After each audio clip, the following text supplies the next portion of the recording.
Bonjour et bienvenue à notre webinaire d'aujourd'hui, Mieux comprendre le deuil face aux troubles neurocognitifs. Nous sommes heureux que vous soyez parmi nous aujourd'hui.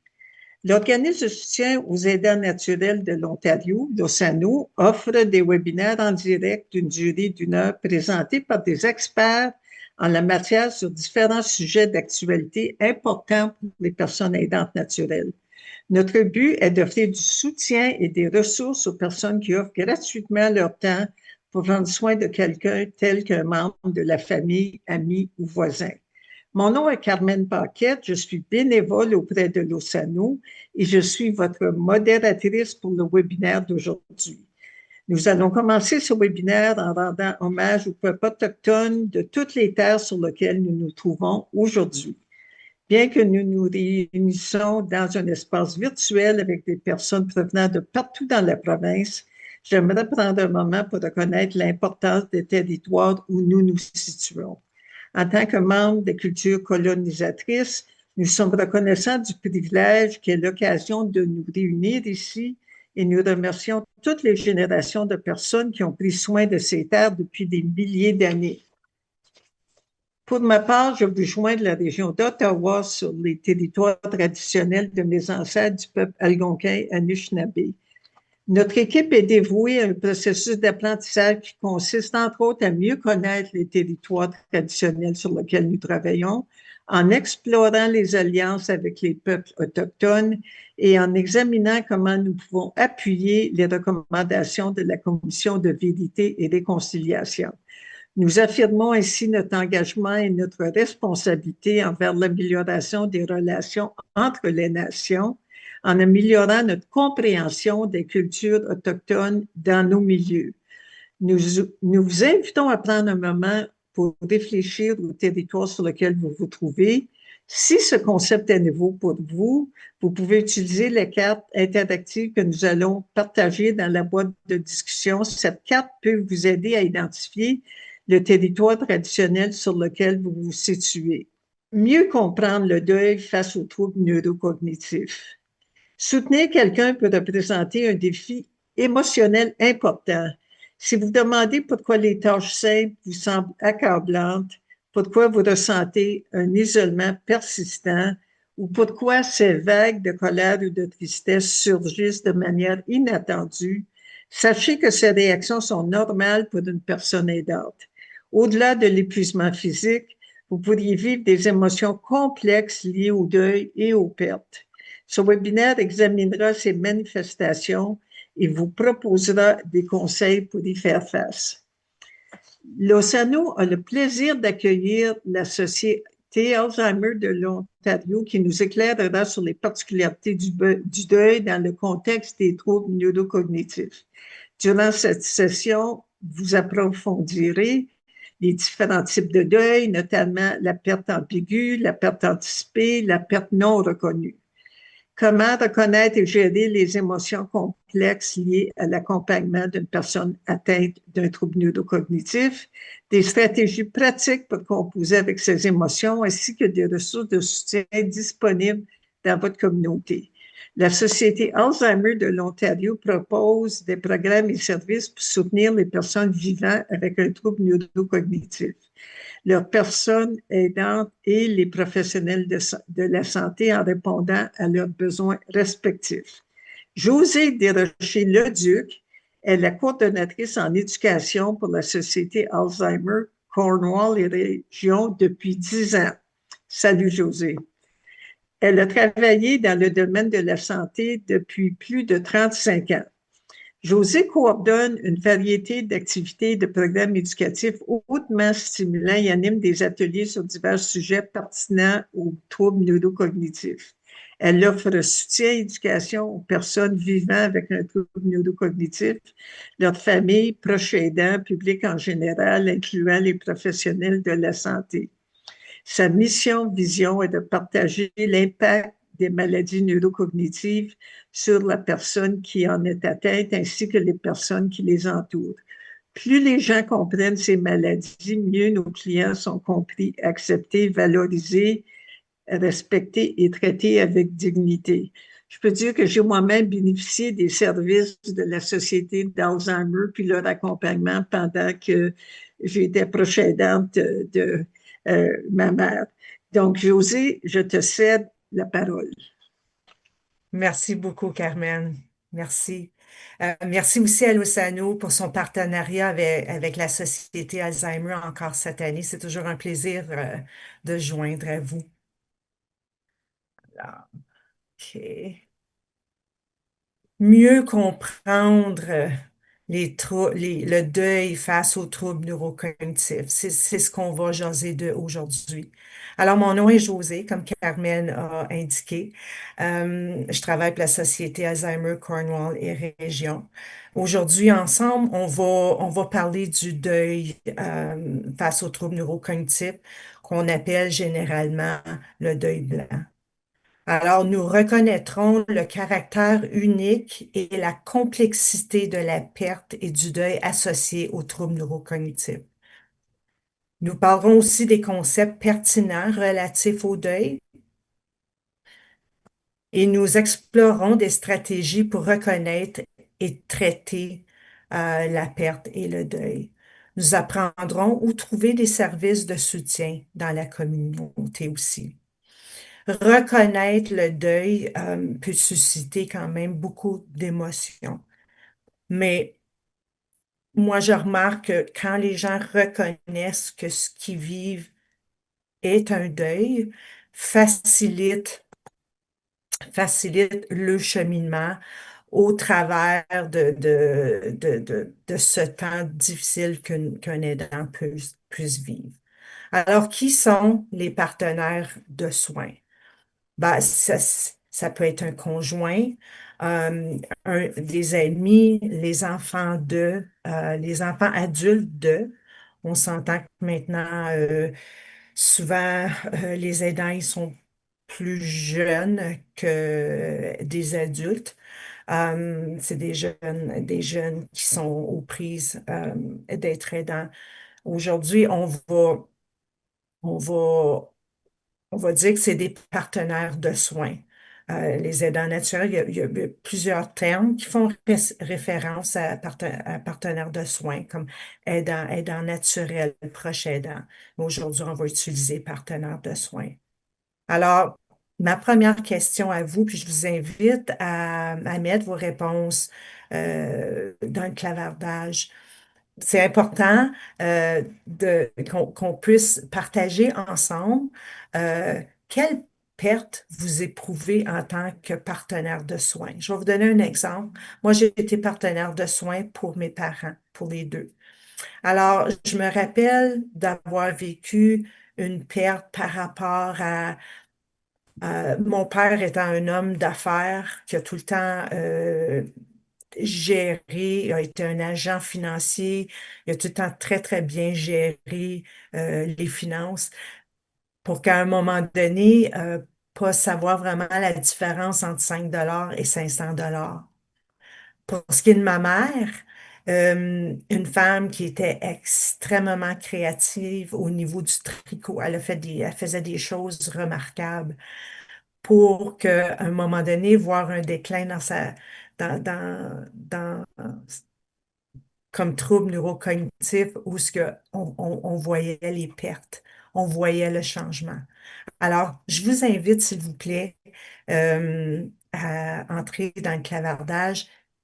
Quelle perte vous vivez, vous éprouvez en tant que partenaire de soins? Moi, je ne crois pas que je peux voir. Euh, Carmen, pourrais-tu modérer ce que Oui, les gens... Merci. C'est peut-être partager. oui. Dès que je Merci. verrai quelque chose, je vais partager, José. D'accord. D'accord. Je vais leur donner quelques minutes parce que des fois, encore là, ça suscite beaucoup d'émotions. C'est pas nécessairement des choses qu'on aime partager. Mais vous réalisez pas à quel point vous pouvez aider l'autre parce que dans tout ça, euh, on n'est pas seul. Puis reconnaître qu'on n'est pas seul dans une situation, c'est tellement important. Alors, je vous invite à partager, s'il vous plaît. Gilles Côté nous indique que sa perte, c'est la perte de communication. Oui, absolument, absolument. C'est très commun. C'est une des choses, c'est un des partages très communs chez le partenaire de soins. Merci beaucoup. Alors, on va continuer. Puis si au cours de la présentation, vous avez le goût de partager, allez-y fort. Maintenant, on va regarder du côté. José, j'aimerais partager un autre commentaire de Nathalie. Oui, Je suis aidante de mon père et j'ai perdu la personne qui m'appuyait et me soutenait inconditionnellement. À la place, je suis en présence d'une personne que je n'apprécie pas tant. OK, OK. Ouais. J'entends ton émotion là-dedans. Merci, merci, merci pour ta transparence. Ça prend du courage. Mais en effet, c'est commun, très commun. Merci. Est-ce qu'il y a autre chose, Carmen? Non, pas pour le moment. OK. Maintenant, je vais m'adresser possiblement qu'il y a des gens qui vivent avec un trouble neurocognitif sur la plateforme. Ça se peut. Alors, je m'adresse à vous. Puis si je peux parler comme porte-parole, des fois les gens ils vont nous partager euh, parce qu'eux aussi ils vivent un deuil, eux autres aussi ils vivent des pertes. Encore dans le cas de ma mère, mon père, lui, il a jamais réalisé qu'il y avait des pertes, mais ma mère, elle réalisait que elle avait des pertes au niveau du langage. Elle reconnaissait aussi qu'elle avait des pertes au niveau comment commencer une tâche. Elle avait de la difficulté avec ça. Alors, une personne atteinte aussi vit un deuil, vit des pertes. Est-ce que quelqu'un aurait partagé quelque chose, Carmen? Oui, un nouveau commentaire de Marie-Reine Fournier. J'allais visiter ma mère à sa résidence et quand je rentrais à la maison, j'avais le goût d'appeler ma mère. Mais dans ma tête, la personne que je voulais appeler était la mère telle qu'elle était avant, lorsqu'elle Mhm, vivait dans sa maison et que je mhm, lui parlais souvent le soir. mhm. Absolument, absolument, hein. Puis c'est là des fois c'est là que ça devient très difficile parce on, on, on perd quelqu'un qui est encore parmi nous. Puis c'est ce qu'on appelle le deuil blanc. Merci, merci pour tous ceux qui ont partagé le courage que ça l'a pris, mais vous savez pas à quel point c'est apprécié. Merci. Alors, dans le fond, en fait de deuil, il y a trois types de deuil. Le deuil par anticipation, la perte ambiguë et le deuil non autorisé ou non reconnu. Alors, on va parler un petit peu plus du deuil d'anticipation, anticipé. C'est la réaction actuelle par rapport aux pertes attendues dans le futur.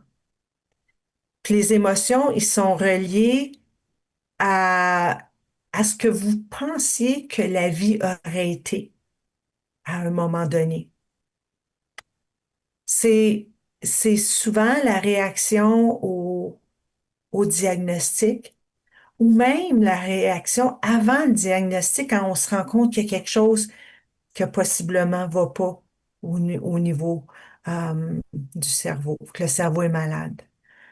C'est la perte euh, de, de possiblement avoir des plans de retraite avec un conjoint. L'anticipation que les petits-enfants auront peut-être pas nécessairement la relation qu'il y aurait eu normalement avec l'être cher. C'est l'anticipation de pas avoir la relation qu'on avait avec notre ami, notre frère, notre sœur. Euh, c'est des réactions à qu'est-ce qui peut arriver ou qu'est-ce qui va possiblement arriver. Tu l'anticipes. Ensuite, tu as la perte ambiguë, qui est définie comme une perte qui survient sans plénitude et sans clôture. C'est, c'est une perte incomplète ou peu claire qui souvent va procurer une confusion et de la détresse. Tu as la perte psychologique de la personne, euh, puis tu as la perte physique. La perte physique peut être la perte d'une personne qui vit avec un trouble neurocognitif qui déménage en soins de longue durée, hein. Il y a une perte physique. On s'entend aussi qu'il y a une perte psychologique, mais il y a une perte physique. Ensuite, tu as une perte psychologique qui est la présence physique de la personne, mais psychologiquement, c'est pas la même personne. Alors, ça revient un peu, si je m'en tiens à ce que vous avez écrit dans le clavardage, euh, j'ai vraiment ressenti ça, que ce soit par rapport au conjoint de la communication, euh, la, la, la, la, la relation qu'on avait avec un parent, la relation des fois qui est vraiment pas facile à cause de possiblement certains comportements, des choses comme ça qui fait que la relation est très difficile. Alors c'est dans le fond, on fait le deuil d'une personne qui a fait partie de notre vie. C'est elle encore, mais elle est différente.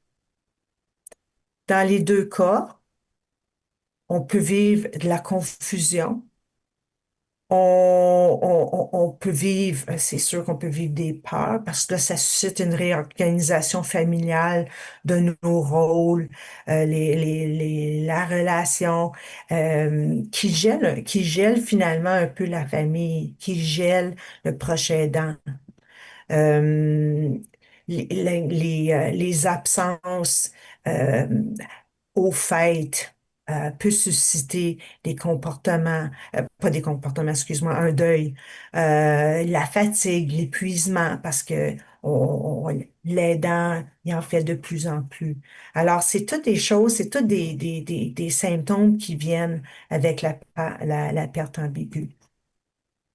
Alors, je pense que c'est important de voir que ce que ça peut causer quand quand on soutient quelqu'un qui vit avec un trouble cognitif, puis on doit s'ajuster au changement. On doit s'ajuster à ce qui se passe chez elle, puis à ce qui se passe avec nous aussi.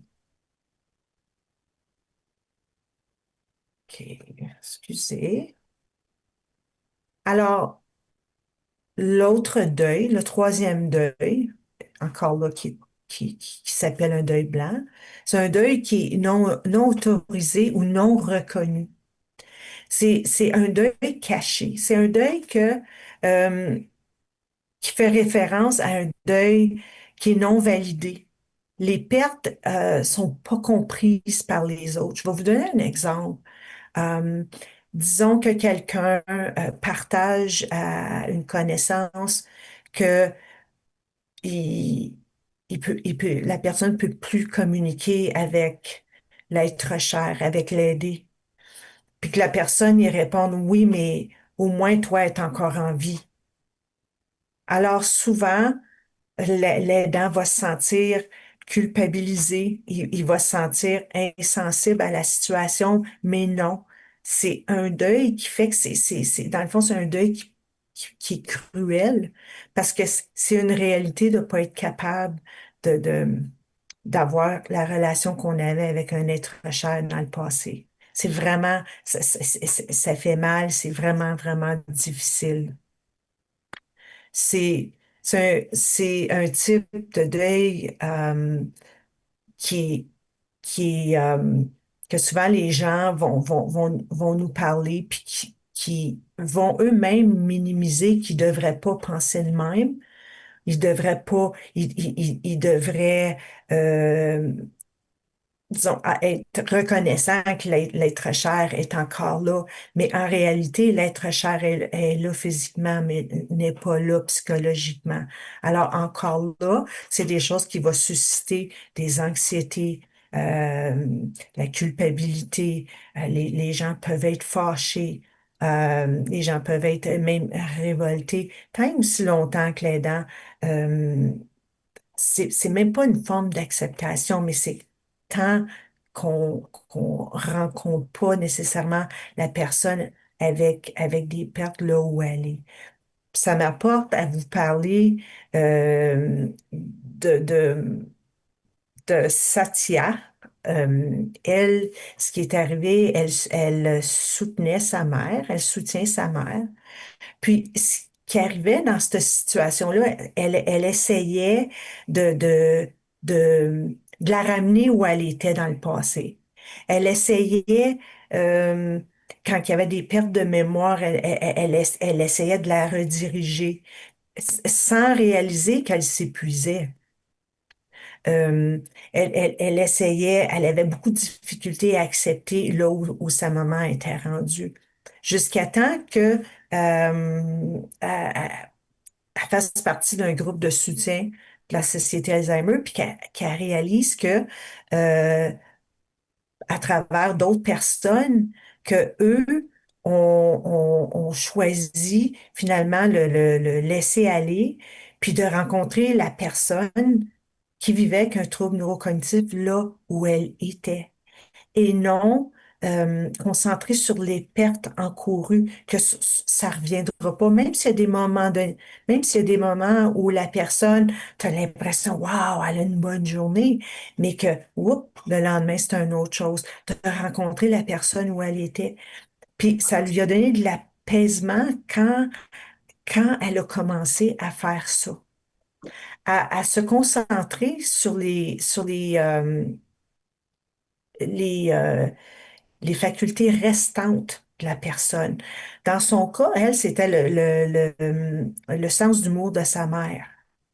Et alors, elle misait là-dessus quand elle visitait sa mère, sur l'humour. Dans mon cas, à moi, avec ma mère, ma mère, elle aimait beaucoup les bébés. Fait que quand j'allais la visiter, ben, on regardait des vidéos de bébés qui riaient. Ça la faisait rire. Euh, Puis ça nous permettait de passer un bon temps ensemble, une bonne visite ensemble.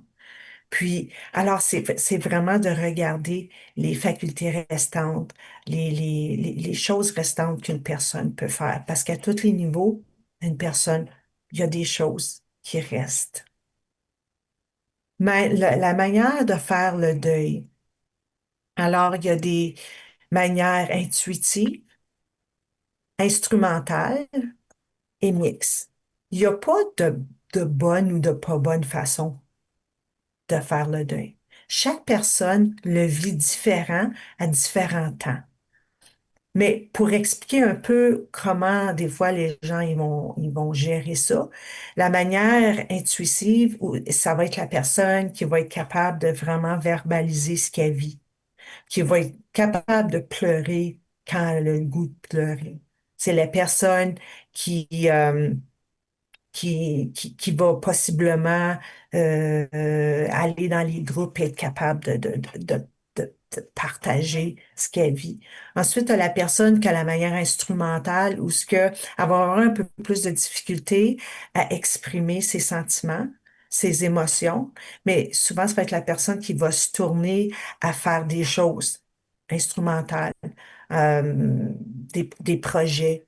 Euh, la personne va possiblement euh, être dans un groupe de soutien, mais c'est pas nécessairement la personne qui va être capable de partager ce qu'elle vit.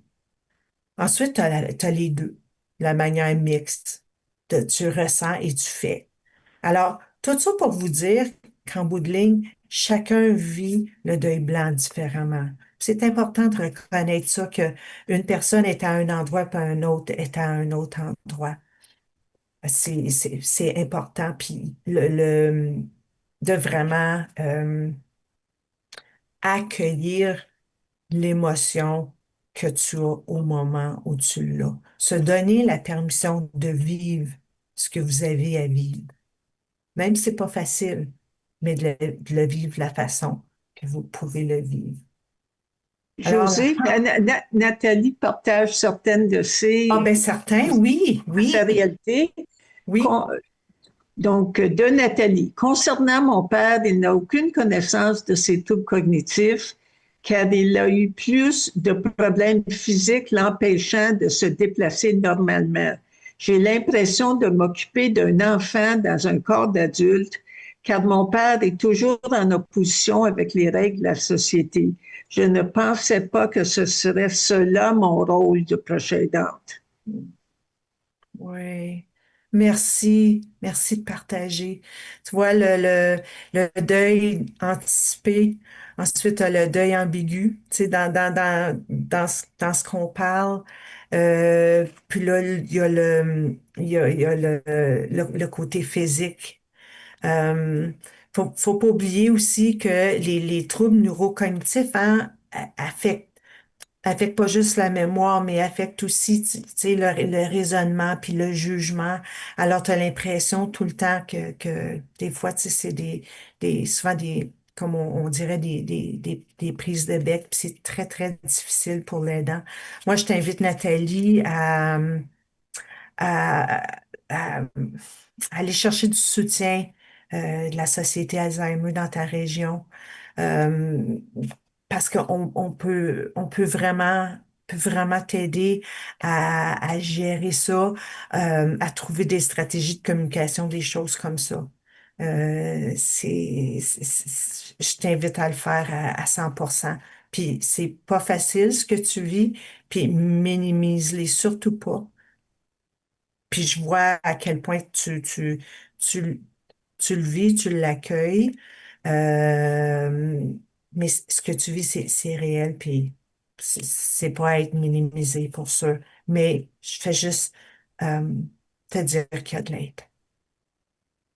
Alors, la pensée paradoxale, c'est à la fois et en même temps, consiste à savoir qu'il y a dans le fond deux idées contradictoires.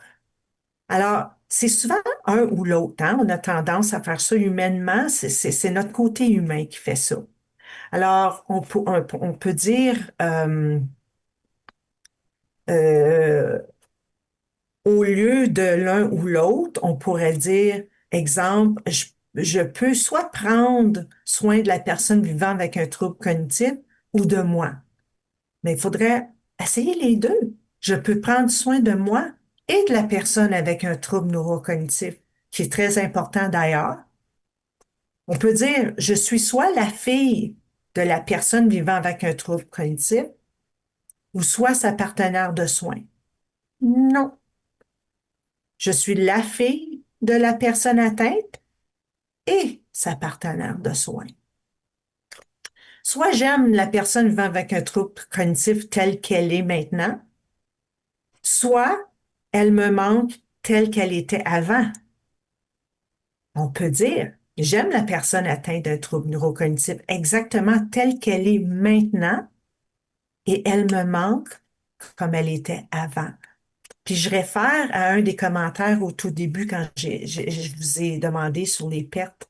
Madame qui a répondu d'aller voir sa mère, mais d'avoir le goût de l'appeler quand elle arrive à la maison. Je trouve ça bien. Euh, Y a-tu d'autres choses, Carmen? Nathalie indique qu'elle a essayé d'avoir de l'aide dans sa région, mais ça n'a rien donné. Je me demande si Hmm. l'Océano, parce qu'il y a un mentorat par les pairs, pourrait peut-être mettre en place ce type de mentorat-là, donc que ce soit c'est par téléphone ou c'est par Zoom, alors c'est pas limité à la région où est la personne. Alors peut-être que Nathalie pourrait explorer cet aspect-là. Absolument, je suis d'accord avec toi. Tu peux, c'est encore là, tu peux toujours aller sur le site, puis si tu veux nous envoyer un petit mot à la Société Alzheimer Cornwall et Région, puis on peut t'aider à naviguer. On peut t'aider avec avec les choses comme Carmen dit, virtuelles. Mais ça serait important. Puis je suis désolée d'entendre que tu as essayé puis ça n'a pas fonctionné, mais lâche pas d'essayer. Je sais pas ce qui se passe, je sais pas ce qui est arrivé, je connais pas les situations de tous et chacun. Mais si tu fais appel à une société Alzheimer, c'est certain qu'on va t'aider, puis on va te guider, puis on va te diriger à la bonne place. J'espère que ça va t'aider. Merci, Carmen. Est-ce qu'il y a d'autres choses? Non, pas pour le moment. Merci. Alors, euh, la réflexion, reconnaître les pertes que l'on a vécues pendant le cheminement accompagnant une personne qui vit avec un trouble neurocognitif. Qu'est-ce qui vous reste? Quand on regarde qu'est-ce qu'on vient de voir, puis, tu sais, dans le fond, ce qu'on voit ensemble dans très peu de temps, ben, c'est des choses qu'on fait avec les gens à travers le temps. Fait que, tu sais, il y a beaucoup d'informations qu'on vous donne aujourd'hui, puis c'est sûr que ça va susciter plein de questions, puis je l'espère. Mais de ce qu'on a vu ensemble, est-ce que vous avez été capable de faire réflexion sur les pertes restantes de votre être cher?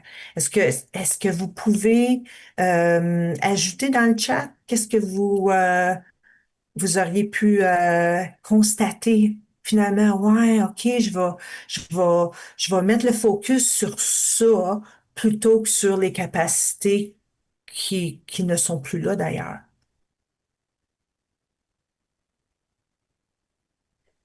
Je veux remercier Clayo de l'Ossano. Elle a partagé certaines ressources que l'Ossano peut offrir dans des situations telles que Nathalie a décrit. Donc, merci Clayo. Oui, merci. Oui. Je sais que des fois, c'est d'essayer d'aller trouver le positif, c'est pas facile. Je le comprends. Mais il y en a. Il y en a. C'est vraiment d'adapter. Euh, je peux dire que pour moi-même, par rapport à ma mère, ça a été vraiment de l'accompagner, disons, dans les changements qu'on a vécu avec elle par rapport au talent qu'elle avait dans le tricot pour finalement être en soins de longue durée puis de jouer avec une balle de laine. Mais elle était tellement heureuse parce que on la rencontrait où elle était. Alors pour elle, elle- ça lui permettait de s'exprimer puis de dire, ah ben, je vais faire ça, puis je vais faire ça, puis je vais faire ça. Fait qu'on était capable d'avoir un temps ensemble où on était capable de parler.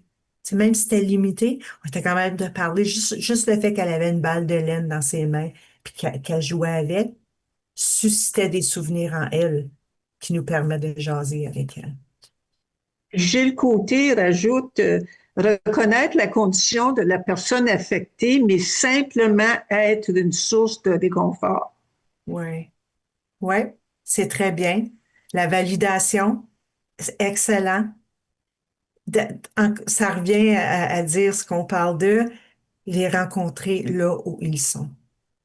Puis ça change, hein? Il y a des moments où ce qu'ils peuvent, des moments où ce qu'ils peuvent pas. C'est pas de leur faute, c'est la maladie. Y a-t-il autre chose, Carmen? Euh, Marie-Reine rajoute, j'essayais de parler de tout et de rien, de raconter des petites histoires que je savais qui l'intéresseraient. Elle avait eu deux AVC et elle ne parlait plus, en plus des troubles neurocognitifs. Mhm, mhm. Alors, elle avait probablement un trouble neurocognitif vasculaire. Ouais, puis ça elle avait l'aphasie avec ça, fait que c'est très difficile. Mais bravo de parler de tout et de rien, puis tu le vois souvent dans le non-verbal de la personne, puis tu vois si c'est bien reçu ou si c'est moins bien reçu. Si c'est moins bien reçu, bon, on change de sujet, on parle d'autre chose. Puis on essaye vraiment de connaître la personne comme telle, puis d'aller chercher les points forts dans sa vie. Puis souvent, c'est de dire, je me rappelle quand, puis des fois, tu vas aider au cerveau à s'engager dans une discussion. Ouais. Merci de partager. Y a-t-il autre chose? Bon, pour le moment, OK. Merci de partager. Alors, devenir résilient et prévoir pour l'avenir. Euh, S'occuper de soi, c'est une responsabilité qu'on a. Si on s'occupe pas de soi comme partenaire de soins, on sera pas capable de s'occuper de l'autre puis de rencontrer ses besoins. Ça veut dire faut pas s'isoler. Ça, c'est un facteur qui est très important. Euh, S'occuper de soi au niveau de notre santé, hein, s'il y a quelque chose qui va pas, de l'adresser, de bien se nourrir, euh, de s'adhérer à un groupe de soutien, que ce soit virtuel ou en personne, euh, euh, rester physiquement actif, voir à ses besoins finalement. C'est tellement important. Euh, Puis reconnaître où on est. Je sais, pour moi, puis pour les aidants que je supporte, je vais souvent suggérer d'avoir un journal, d'écrire, Euh, de s'assurer que nos choses, de planifier pour le futur. C'est important. Un coup que nos choses sont à jour, sont mises à jour, il y a un certain soulagement là-dedans. Parce qu'on s'entend qu'une maladie neurocognitive, ça s'améliorera pas, ça va juste changer. Ça va juste empirer dans le fond, mais ça va changer aussi. Alors, c'est important de mettre nos choses en ordre. Puis, euh, contactez les membres de votre cercle de soutien qui peuvent être votre famille psychologique. Des fois, les aidants vont nous partager, j'ai pas de famille autour de nous, on est seul, on n'a personne. Mais quand on s'assit avec eux dans des groupes de soutien, puis qu'on fait le cercle de soutien, les gens, ils se rendent compte que ils ont une famille, on l'appelle la famille psychologique. Hein, des fois, c'est pas nécessairement un membre de la famille proche. Des fois, on parle de la famille loin, mais puis on a du soutien d'eux, mais ils sont pas proches. Alors, on peut, quand on fait notre cercle de soutien, se rendre compte ben, on a des amis, on a des voisins, on a des collègues de travail, des chefs spirituels, des personnels, que ce soit d'un programme de jour, que ce soit voyons, des gestionnaires de soins comme à la Société Alzheimer, du soutien aux familles. On a des gens autour de nous qui peut nous aider. Des fois, on se pense vraiment seul, mais quand on s'arrête pour regarder les choses euh, qui peuvent nous aider, il y en a. Il y a aussi, euh, je vais juste regarder ma note ici. Ce qu'on peut faire pour aider les aidants de nommer et de normaliser et de valider le chagrin que vous avez, surtout pas vous oublier là-dedans, de vous renseigner sur la maladie puis comment la maladie progresse, parce que ça, c'est important. Quand on apprend à connaître sur la maladie, les aidants vont nous partager. Je me sens moins impatiente ou impatient envers mon être cher parce que je sais maintenant que. Alors, je peux mettre des choses en place pour, pour mieux les soutenir, puis par le fait même me soutenir parce que dans le fond, l'aidant puis la personne aidée sont une équipe. Alors, c'est vraiment important de s'éduquer par rapport à la maladie, puis de demander aussi pour de l'aide, sans assumer que les gens devraient vous demander si vous avez besoin d'aide. C'est correct de demander. Des fois, il y a des gens qui attendent seulement que ça parce qu'ils veulent pas s'imposer. Alors, demander, c'est important. Alors, on arrive à la fin de la présentation. Comme vous pouvez voir, les programmes de la Société Alzheimer locale, le soutien, l'éducation, l'information et les références, les programmes. Il y a divers programmes, le site web de la Société Ontario. Vous pouvez aller chercher votre chapitre, mais il y a quand même beaucoup d'informations aussi. Il y a aussi de la ressource.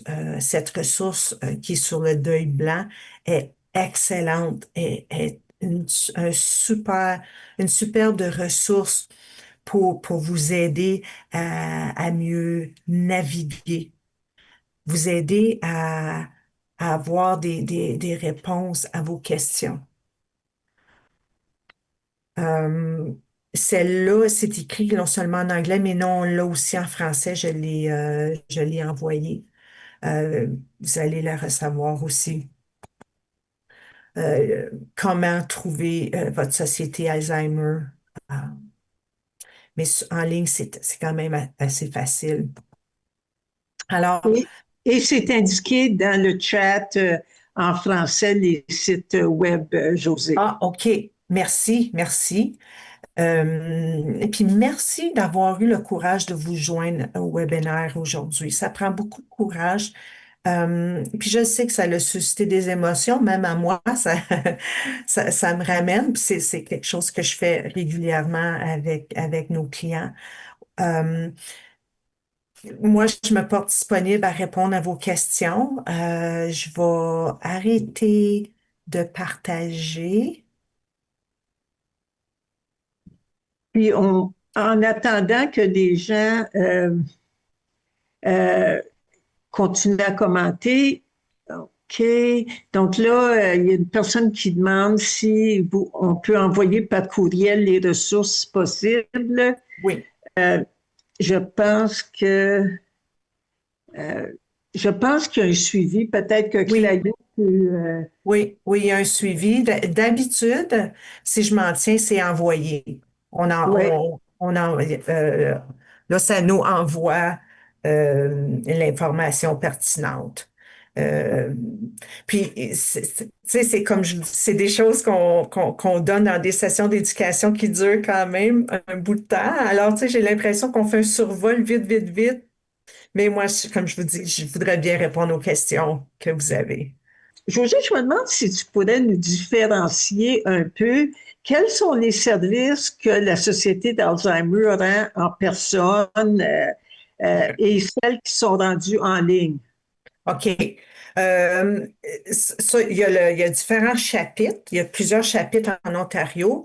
Moi, je vais vous parler du chapitre de Cornwall parce que c'est celui que je connais. Alors, on fait le soutien aux familles un à un, qui est fait avec voyons, nos gestionnaires de cas. Euh, Ça, c'est un service qu'on offre. Il y a les programmes de jour. On a plusieurs programmes de jour dans la région de Prescott et Russell. Euh, on a 5 jours de programme de jour. On a aussi un programme qu'on appelle Esprit en action, qui est un programme, un bloc de 8 semaines, 2 heures par semaine, avec une personne vivant avec un trouble neurocognitif taux à stage modéré et le partenaire de soins. Les gens se rencontrent une fois par semaine, puis dans le fond, on a du fun. C'est pas de l'éducation, mais c'est de la stimulation. Le plan là-dedans, c'est de créer des liens avec les gens pour qu'ils continuent à se voir dans d'autres contextes. Alors, on a une facilitatrice qui se promène dans notre région desservie, puis qui livre ces programmes-là. Il y a l'éducation que moi je fais, que ce soit aux aidants, aux personnes atteintes, au public en général, au personnel de la santé. Fait que on couvre les comtés unis et la réserve Aquasasné aussi. Euh, on a je m'en dis quelque chose, groupe de soutien. Il y a l'éducation qui se fait strictement de ma part aux aidants. Alors, on fait le cheminement chez l'aidant quand il commence. Il y a l'éducation pour l'aidant et la personne atteinte ensemble. Fait on a une panoplie de programmes. Puis la plupart des chapitres, ils ont les groupes de soutien aussi. C'est juste que les programmes peuvent être différents un peu. Mais en gros, c'est ça. On soutient l'aidant, la personne atteinte, puis la communauté. Donc, José, il y a une question qui vient d'émerger de Marie-Reine. Est-ce vrai que le deuil après la perte d'un proche est plus facile lorsqu'on a vécu le deuil blanc? Euh, Souvent, les gens, ils vont nous dire ça. Les gens vont nous dire, j'ai tellement pleuré avant que quand la personne a quitté ce monde, euh, c- j'avais plus de larmes. Hmm. Ouais, souvent les gens vont nous dire ça. Si moi je regarde ma situation personnelle, ça a été vrai. Ça a été vrai, ou ce que c'est, ça a été, OK, on passe à autre chose. Il y a eu un deuil, il y a eu de la peine, mais la peine, il y en a eu beaucoup avant. Puis en ayant eu deux parents à un moment donné, c'était quand même assez taxant. Euh, oui, il y en a eu des deuils blancs à, à plusieurs niveaux, à plusieurs stades de la maladie aussi. C'est beau. Est-ce qu'il y a d'autres questions, d'autres commentaires de la part de nos participantes et nos participants? Peut-être que oui, mais en attendant, je veux quand même te remercier de la part de notre équipe à Losano. Je veux te remercier, José, d'avoir partagé ton savoir avec nous. Et puis, je veux remercier tous les gens qui se sont joints à nous aujourd'hui. J'espère que vous avez trouvé les informations pertinentes. Euh, donc, Nathalie nous remercie et puis Marie-Reine nous remercie pour les informations très riches et en peu de temps. Donc, bravo José. Alors, je vous souhaite une excellente fin de journée et merci encore José de partager ta compréhension puis ta sagesse. Merci, Carmen, pour le beau travail que tu as fait. J'aurais pas été capable de le faire sans toi. Au plaisir. Merci à tous et courage.